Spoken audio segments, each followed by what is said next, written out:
रात का समय होता है। महल के कक्ष में गहरा सन्नाटा छाया होता है। राजा अश्वपति चिंतित होकर खिड़की के पास खड़े होते हैं, जबकि रानी उदास मन से पास बैठी होती हैं। महाराज, इतने बड़े महल में भी कितना खालीपन है।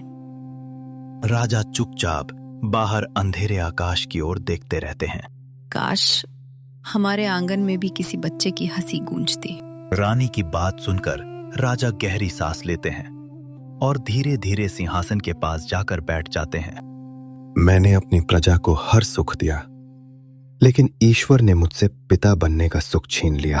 क्या हमारा वंश यहीं समाप्त हो जाएगा? राजा की आंखें नम हो जाती हैं। कमरे का वातावरण और भी भावुक हो जाता है। अचानक पूरे कक्ष में तेज दिव्य प्रकाश फैलने लगता है। हवा तेज चलने लगती है और दीपक की लौ कांप उठती है। राजा और रानी आश्चर्य से सामने देखते हैं। तभी दिव्य प्रकाश के बीच नारद मुनि प्रकट होते हैं। नारायण नारायण। हे राजन, दुख से नहीं तपस्या से भाग्य बदला जाता है। हे देवऋषि, यदि कोई उपाय हो तो कृपा करके हमें बताइए। संतान के बिना हमारा जीवन अधूरा है। हे राजन, मनुष्य का भाग्य केवल रोने से नहीं बदलता, उसके लिए तप और विश्वास चाहिए। भगवान, क्या हमारे भाग्य में कभी संतान सुख लिखा है?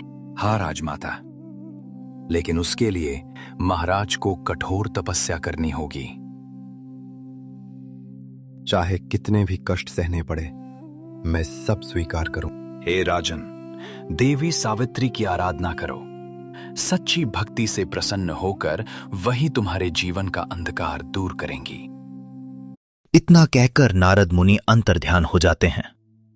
राजा और रानी आशा भरी आंखों से एक दूसरे को देखने लगते हैं। अगली सुबह राजा अश्वपति महल से निकलने की तैयारी करते हैं। उनके चेहरे पर दुख नहीं, बल्कि दृढ़ संकल्प दिखाई दे रहा होता है। महाराज, क्या आप सच में कठोर तपस्या करने जा रहे हैं? हमारी संतान के लिए मैं हर कष्ट सहने को तैयार हूं। राजा अपने राजसी वस्त्रों में ही वन की ओर निकल पड़ते हैं। कुछ देर बाद वो घने जंगल में पहुंचकर देवी सावित्री का ध्यान लगाकर तपस्या शुरू कर देते हैं। हे देवी, मुझे संतान सुख का आशीर्वाद दीजिए।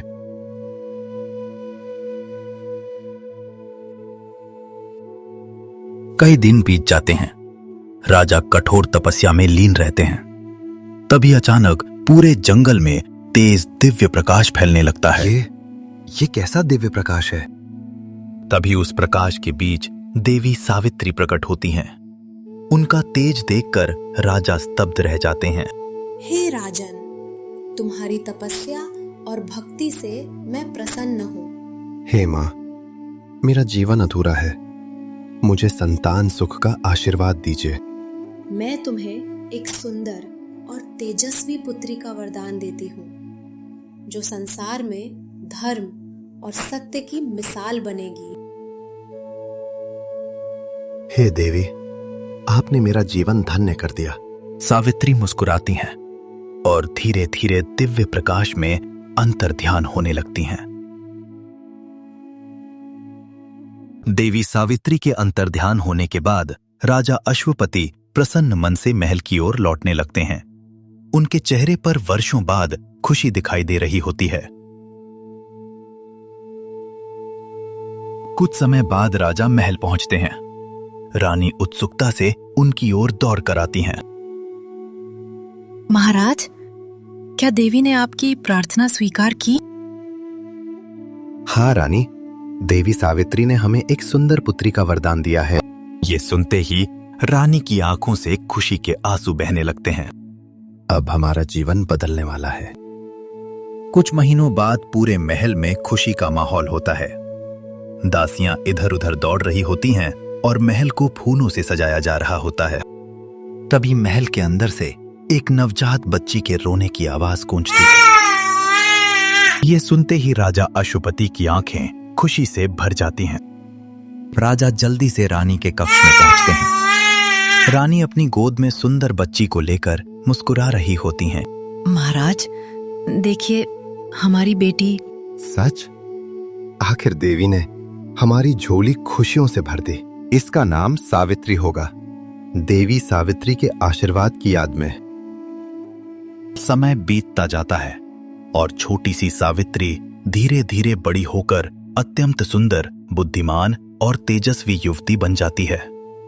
पूरे राज्य में उसकी प्रशंसा होने लगती है। एक दिन राजा अशुपति महल के बगीचे में बैठे सावित्री को देखते हैं। उनके चेहरे पर गर्व के साथ चिंता भी दिखाई दे रही होती है।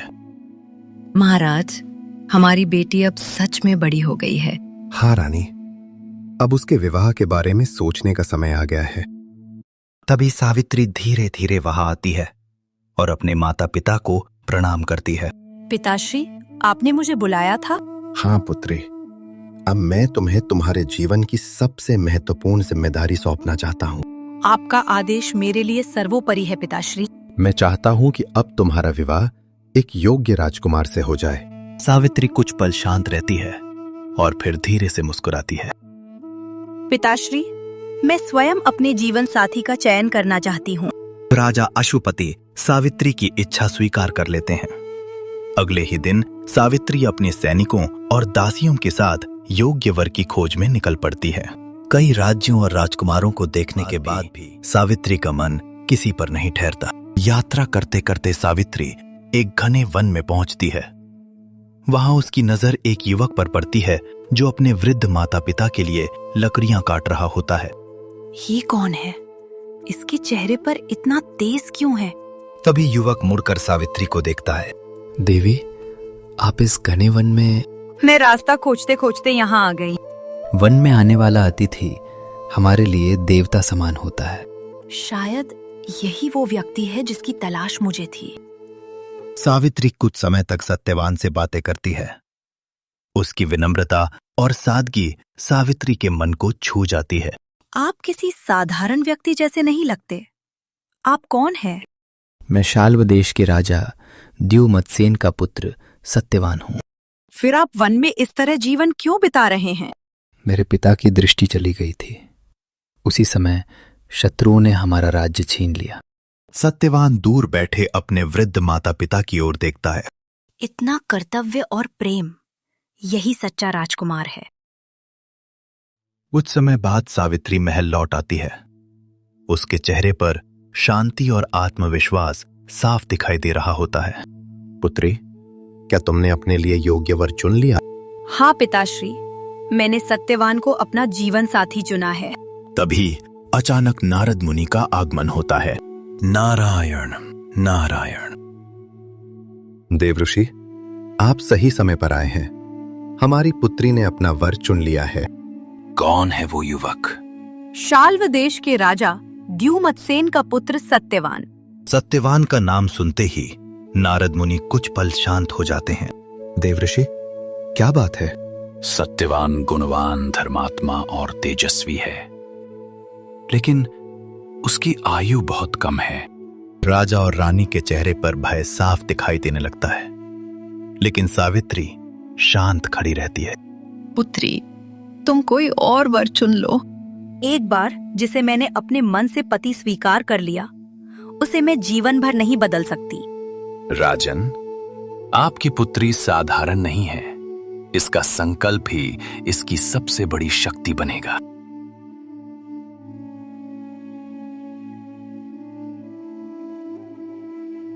लंबे विचार के बाद राजा अश्वपति राज दरबार में एक महत्वपूर्ण घोषणा करने के लिए सभा बुलाते हैं। मेरी पुत्री सावित्री ने सत्यवान को अपने जीवन साथी के रूप में चुना है और मैं उसके इस निर्णय को स्वीकार करता हूं। पूरे दरबार में हलचल मच जाती है। कुछ लोग आश्चर्य से एक दूसरे को देखने लगते हैं।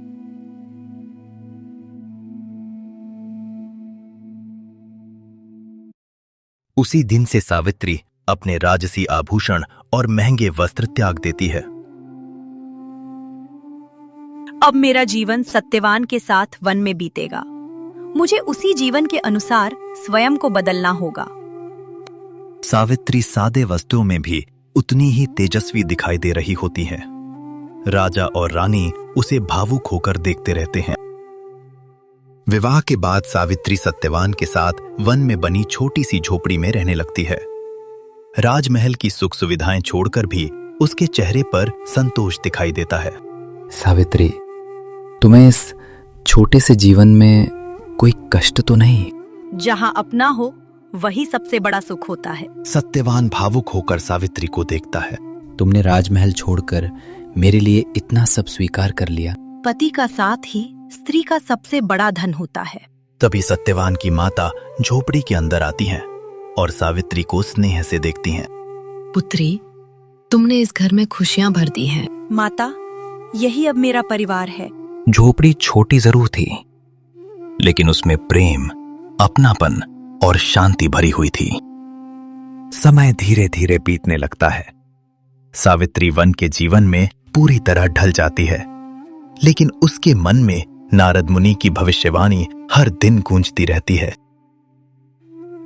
एक सुबह सावित्री झोपड़ी के बाहर चिंतित बैठी आकाश की ओर देख रही होती है। वो दिन अब बहुत पास आ गया है। आज वन से कुछ ज्यादा लकड़ियां लानी होंगी। आज मैं भी आपके साथ वन चलूंगी। तुम? लेकिन तुमने पहले कभी ऐसा नहीं कहा। बस आज आपका साथ छोड़ने का मन नहीं कर रहा। सत्यवान मुस्कुरा देता है और दोनों साथ में वन की ओर निकल पड़ते हैं। वन के अंदर सत्यवान पेड़ काटने लगता है, जबकि सावित्री बेचैन होकर उसे देखती रहती है। सावित्री, मेरे सिर में बहुत तेज दर्द हो रहा है। सत्यवान लड़खड़ाकर नीचे बैठ जाता है। सावित्री घबराकर उसके पास दौड़ती है। सत्यवान, क्या हुआ आपको? मुझे बहुत कमजोरी महसूस हो रही है। सावित्री सत्यवान का सिर अपनी गोद में रख लेती है। उसकी आंखों में डर साफ दिखाई दे रहा होता है। नहीं, आपको कुछ नहीं होगा। धीरे धीरे सत्यवान की आंखें बंद होने लगती हैं और पूरा जंगल शांत हो जाता है। अचानक पूरे वन में अजीब सन्नाटा छा जाता है। ठंडी हवाएं चलने लगती हैं। तभी सावित्री के सामने यमराज प्रकट होते हैं। सत्यवान की आयु पूर्ण हो चुकी है। यमराज सत्यवान की आत्मा लेकर आगे बढ़ने लगते हैं। रुक जाइए, मैं अपने पति के बिना नहीं रह सकती। लेकिन यमराज बिना रुके आगे बढ़ते रहते हैं। तभी सावित्री भी उनके पीछे चल पड़ती है। सावित्री, अब लौट जाओ। यही प्रकृति का नियम है। पति जहाँ जाएंगे वहां तक पत्नी का धर्म भी साथ जाएगा। यमराज कुछ पल रुककर सावित्री को देखते हैं। उसके चेहरे पर डर नहीं, केवल अटल विश्वास होता है। तुम्हारा साहस असाधारण है। मांगो, एक वरदान मांगो। मेरे सास ससुर की आंखों की रोशनी वापस लौट आए। तथास्तु। इतना कहकर यमराज फिर आगे बढ़ने लगते हैं, लेकिन सावित्री अब भी उनके पीछे चलती रहती है।